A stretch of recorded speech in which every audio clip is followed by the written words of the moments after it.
Today we're going to replace the wheels on this Craftsman lawnmower. This is a very popular lawnmower that uses the Honda motor GCV 160, and as you can see my tires are pretty worn and we're going to replace these, and I'm going to show you how. So these are 8-inch wheels and I'm replacing only the front wheels, but the procedure to replace the back wheels is the same. As you can see, I have the wheels here. I do have product links in the description of this video, so if you need to buy these wheels, check out the description. Now, in order to get these out, you're going to need a 9/16 socket. Now, beware that sometimes these wheels do have a hubcap, especially the original wheels, and I'll show you how to take these out as soon as we replace these wheels. So as you can see, this one here is pretty worn out, and that's what I'm replacing. And what happens when they're worn out, they lose traction. And I'm going to use the new wheel just to hold the lawnmower in place while I remove this. You just got to wiggle it a little bit and it comes off. So as you can see, it's pretty worn and it's not doing anything. There's no traction anymore, so that needs to be replaced with this new wheel here. These are 8-inch wheels, like I said. I have product links in the description. We're going to go ahead and put the nut back in there, 9/16 socket, and we're going to go ahead and tighten that. And that's all it is for these wheels. As you can see, there's a lot more thread here, and it's going to help the lawnmower move along and grab onto the grass and have better traction. So this is a very easy procedure, as you can see here. And to replace the back, it's basically like replacing the front wheels. It's the same thing. The wheel that I have here is an 8-inch wheel, and this wheel will work on various Craftsman lawnmowers as well as Husqvarna. So these are the wheels that I got from Amazon. They're fairly inexpensive. 8-inch wheels, work with most Craftsman lawnmowers and some Husqvarna.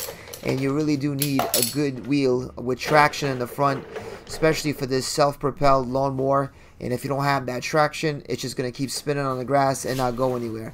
And you can see before, my wheels were in pretty bad shape. And I'm just going to use this wheel right here. And there's no thread left, as you can see, to hold up the lawnmower while I replace the other wheel. And again, 9/16, just go ahead and remove that wheel.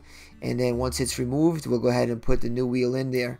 And it really is that simple. As you can see, that cog wheel that's there, the new wheel is going to go ahead and move into that cog wheel, and it's going to fit right in, and that's actually what moves the wheel. As you can see on the new wheel here, there's some grooves here, and the cog wheel is going to fit right into those grooves. When the cog wheel spins, it's going to spin the front tires, and they're going to spin in unison, and that's how the lawnmower propels itself. When you put these in, you don't want to over tighten it. You want to make sure that once you put that nut in there holding that wheel, that you test the wheel, that the wheel is moving freely back and forth. So that's what I'm doing here, and as you can see, it locked into that cog wheel and it is moving back and forth, and that's what you want to do. And again, it's very important that you change these wheels as soon as the thread is no longer there. And I waited a little bit too long on this one here. As you can see, it's completely missing. But even this one with that smooth thread, it was just spinning on the grass. So here's a look at the wheels. Once we installed it, it looks pretty good. And now here's a wheel here. These are probably from the factory. I haven't changed these. As you can see, they have a hubcap, but that hubcap comes off with the standard screwdriver. You just go ahead and pop it off, and then you have the nut inside there, which is again 9/16. So the procedure is essentially the same as the first lawnmower I did, and it's very easy to do, and you just got to make sure that's one of those things that you do replace these wheels, especially when they start to smooth out and there's no thread. You can see the big difference. And on this particular lawnmower, they have the hubcaps. Like I said, we just pop them off with a standard screwdriver, and it looks like these with the hubcaps, they might be factory wheels. I haven't changed the wheels on this particular lawnmower yet, but these Craftsmans are known to have this wheel issue where the thread just basically disappears over time, quite rapidly actually. But these wheels are not that expensive and easy to replace. And here's a bit of a tip for you. I'm using the old wheel to help stabilize that lawnmower in order for me to install the new wheel. And again, if you don't see that nut on the wheel, go ahead and pop off that hubcap like I'm doing here. And once you do that, you'll see that nut in there, 9/16. Go ahead and remove that. Remove the old wheel. Replace it with a new wheel. You can use that old wheel again to help you stabilize the lawnmower while you replace the wheel.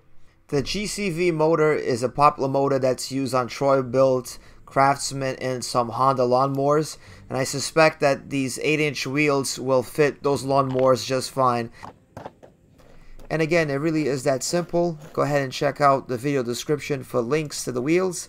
and I hope this video has been informative and it has helped you to remove and replace your lawnmower wheels, get you going again, cutting that grass, and crossing that chore off your list. It's your boy, the P to the A. I hope you enjoyed this video. I'm going to go ahead and just let you watch the rest. And I would really appreciate it if you leave a comment, put a like, and share this video. Thank you, and we'll see you on the next one.